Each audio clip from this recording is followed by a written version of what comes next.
Good evening, and thank you for joining us for KREM 2 News at 6 tonight. I'm Mark Hanrahan. And I'm Tom Sherry. Whitney Ward is on assignment. Well, the Goddard Road fire burning in Stevens County jumped the containment line. There's now around 30 new acres that are burning. At least 4 aircraft and multiple crews, including inmate crews, are working on the fire. The fire is moving very quickly through heavy timber. Whitney Ward has more from Stevens County tonight.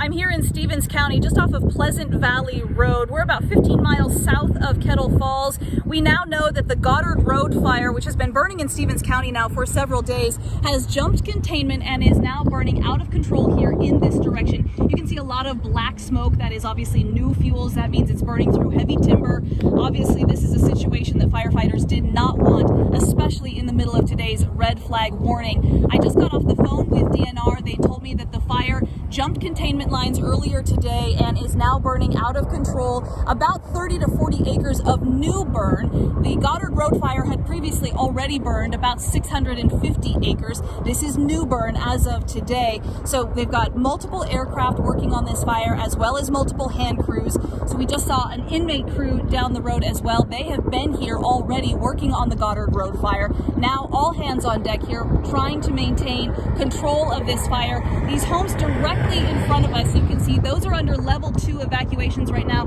You can see this chopper about to do a water drop.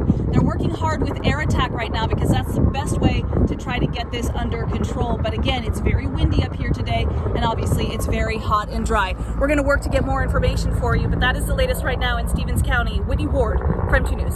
Oh my goodness, certainly not a good situation. No, and you could see in Whitney's video right there, it is pretty windy and obviously it's dry, so not a good combination. Not terrible combination. Right. Now let's throw in the fact that we could get lightning. Right. Matter of fact, we've got a red flag warning in effect now. Everywhere you see shaded in red, including Spokane, almost all of eastern Washington, northern Idaho, and again, much of central and eastern Oregon. Again, that fire weather warning or red flag warning is in effect through 11 o'clock tomorrow, 11 o'clock on Wednesday, 11 p.m. Air quality, though, so far so good here in the Spokane area. But gosh, we're sure flirting with disaster. Air quality index is at 44, so still good air quality.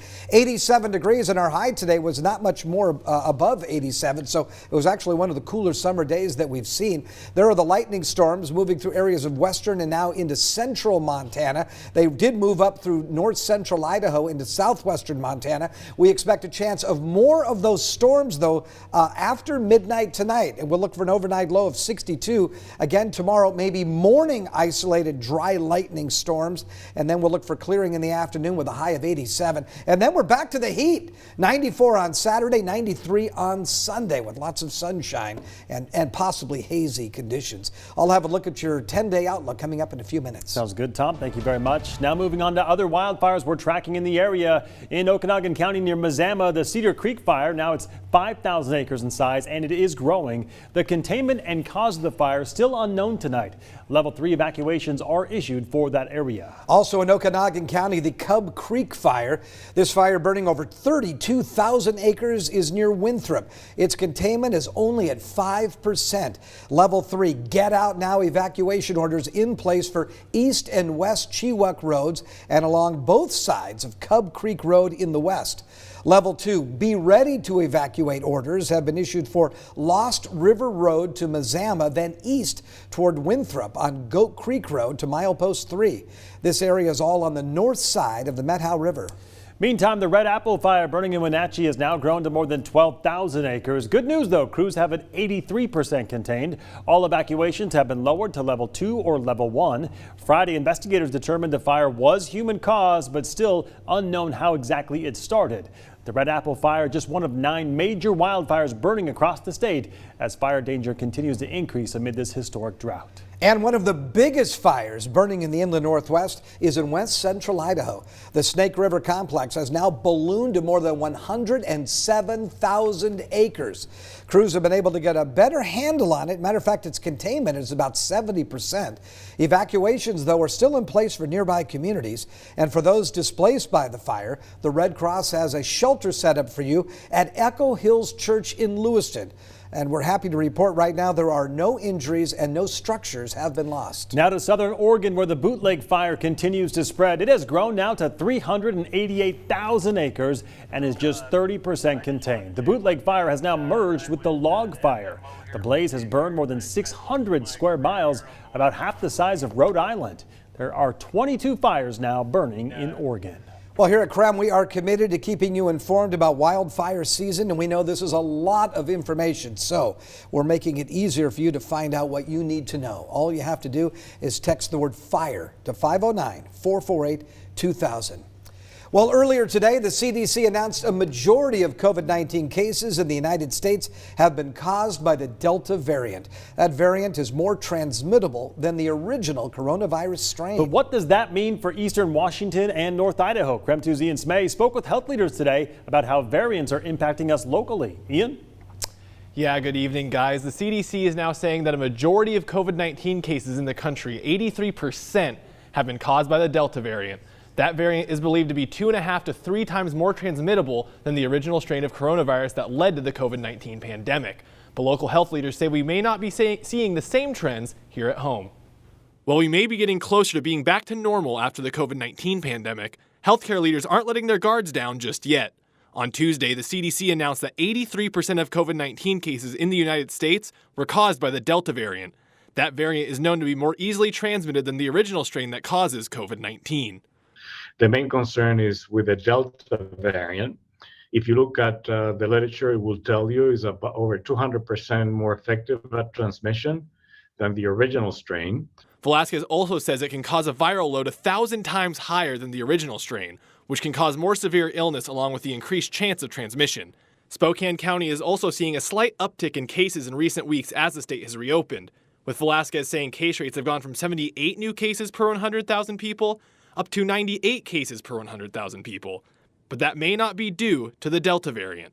No, in the state of Washington, Delta variant of the cases sequence is about 46%.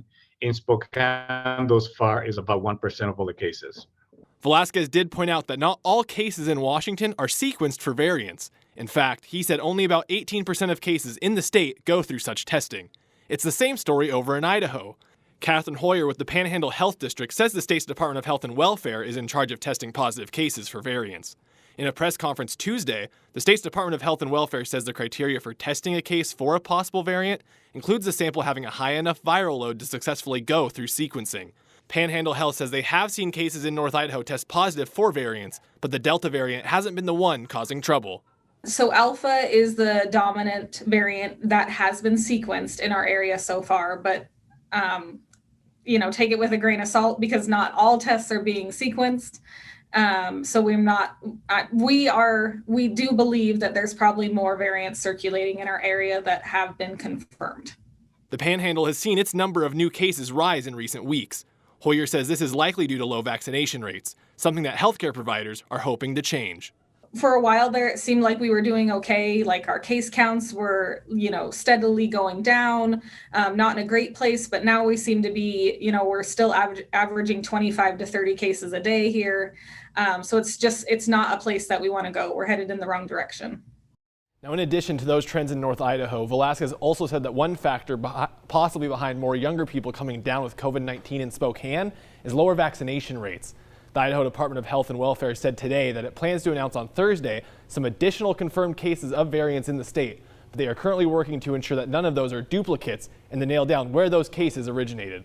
In the studio, Ian Smay, KREM 2 News. Thank you very much. Well, just yesterday, the American Academy of Pediatrics issued new recommendations on classroom safety. They say that everyone in classrooms should wear masks even if they're fully vaccinated. That recommendation directly contradicts what the Centers for Disease Control and Prevention said earlier this month. They said that fully vaccinated people don't have to wear masks in the classroom. In response, the Washington Department of Health said, quote, "We are currently reviewing the CDC's K-12 guidance and working with local public health officials, the governor's office, the Department of Labor and Industries, Office of the Superintendent of Public Instruction, school districts and educators as we consider the next steps," unquote. They expect to issue an update in the coming weeks, they said. A new tool developed by the University of Washington allows researchers to track vaccine hesitancy by county and zip code all over the country.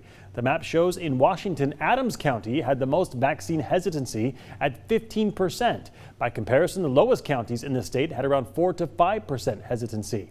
The tool was designed to help identify which areas of the state need to target education about the vaccine. Well, still ahead, the primary election is coming up in August. Up next, what you need to know about local races before you vote. We're back after a quick vote.